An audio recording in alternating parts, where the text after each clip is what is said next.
I think a lot of people actually think I am Becky. They get very confused between fact and fiction, which I find quite funny, which is kind of flattering because it shows that they think the books are real.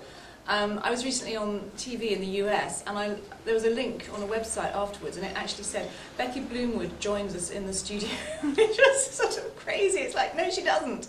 But I mean, that's lovely. People think Becky's real. They sort of identify me with her, but it's, you know, she's not real. There are bits of me in Becky, and of course I'd like to claim all the good bits, the sort of the warmth and the humour and the love for her family and her loyalty, and I'll, you know, slightly disown the very worst bits of her when she gets into her terrible messes.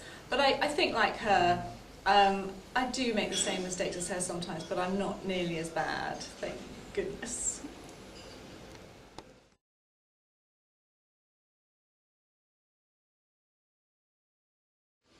Raising kids has got to be the hardest challenge that anybody ever faces. I mean, certainly for me, it's your first baby is a complete shock to the system, and you can't believe you've taken on such a huge undertaking. You feel like you've got to get it right, but you don't know how to get it right, and you know, every stage is different. So when I wrote Becky as a parent, I really did know what I was talking about. I've certainly been there with some of the scenes that she has. I mean, in particular, the toddler tantrums in shops. Oh yes. I mean, boys and girls, it's the same. Whether they're clutching a pony or clutching a fire engine, they just won't let go. You get red in the face, you're all flustered, and it's hideously embarrassing, and you're trying to keep your cool and be a good parent. So, yeah, been there, done that.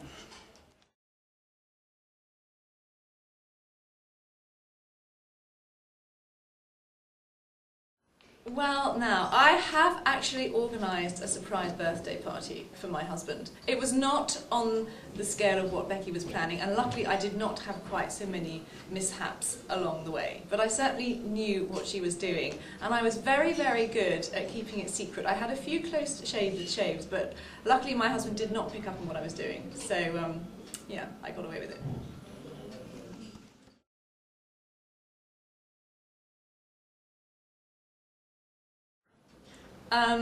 Shopping, yeah. With 4 kids, you don't have quite so much time, so I do find myself online more than I used to be.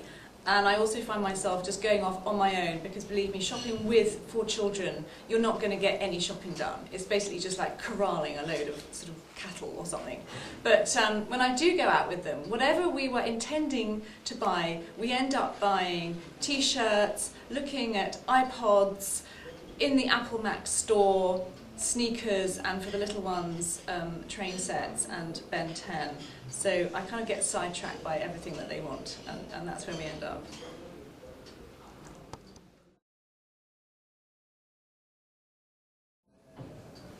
Okay, I'm going to cheat. I'm going to pick 2 because I love New York for shopping, and I've had some amazing shopping trips there, especially at Christmas, when all the shops are decorated and it's just so glamorous and buzzy. But I love London, and it's my home, and I know the shops there backwards, and so I've got to say London with New York maybe tied equal or a close second.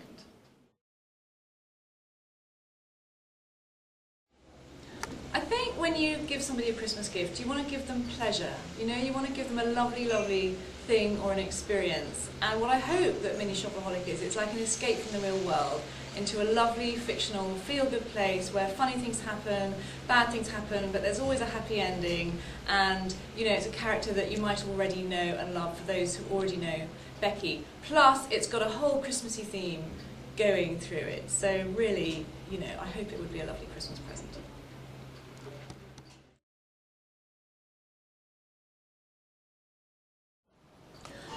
I just want to say thank you to everybody in Holland who has read my books, because there's been such an amazing response to them here, and it's really blown me away, and I'm so appreciative to everybody. So, you know, I just wanted to say thank you.